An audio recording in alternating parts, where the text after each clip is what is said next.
Europe 1, il est 7h24. Thomas Soto.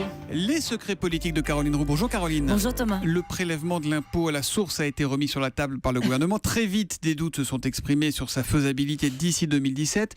Mais l'info politique, Caroline, c'est que François Hollande veut que ça se fasse et vite. Oui, le président de la République a réuni il y a quelques jours à l'Élysée les deux ministres de l'économie et des finances, le duo Macron-Sapin, et des représentants de l'administration fiscale. Il leur a dit « J'exige un mécanisme précis et opérationnel avant 2017. » Un volontarisme qui donne des sueurs froides naturellement depuis aux fonctionnaires de Bercy, mais aussi à une partie de la gauche. C'est intéressant. Comme me le confiait un ministre, nous n'avons aucun intérêt, me dit-il, à reparler des impôts maintenant. Les Français nous suspecteront toujours de vouloir les augmenter. Mais François Hollande n'entend rien de ces réserves. La preuve, dans le courant du mois de juin, il va proposer en Conseil des ministres un calendrier précis et la mise en œuvre de cette réforme. Ça sera donc au Conseil des ministres dans le courant du mois de juin. Bon, lancer le processus, c'est pas dur, Caroline, mais quelle chance que tout ça soit réglé et appliqué avant la fin du quinquennat. Appliqué totalement.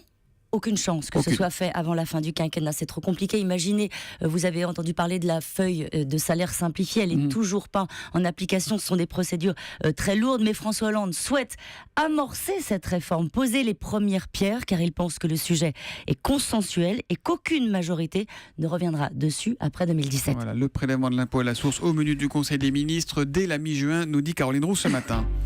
À la fin de la semaine, les socialistes tiendront leur congrès. La question politique du jour concerne ce rendez-vous de Poitiers. Caroline, à quoi va ressembler le congrès du PS ? Alors, après les sifflets du congrès des Républicains, le PS veut mettre en scène la grande famille de la gauche. Ce sera un peu comme une publicité pour le rassemblement. Imaginez un clip avec tous les visages du gouvernement. Le premier secrétaire qui va s'afficher dans un déjeuner avec les représentants des Verts et du PC à la bonne franquette. Ambiance retour de la majorité plurielle. Imaginez encore, Thomas, un texte commun signé par tous les socialistes sur l'Europe qui reste, comme on le sait, une fracture dans le parti. Vous n'avez pas besoin de sous-titres, vous avez compris ? Je crois, oui.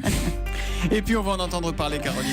Le Sénat qui s'empare de la loi renseignement à partir de demain. Les sénateurs de l'UMP veulent notamment redéfinir la composition de la commission chargée de donner son avis sur les écoutes et les procédures, mais pour qu'elle ne se transforme pas en officine, comme me disent-ils, de Matignon. Les secrets politiques de Caroline Roux tous les matins à 7h25 sur Europe 1. Demain, Caroline. À demain.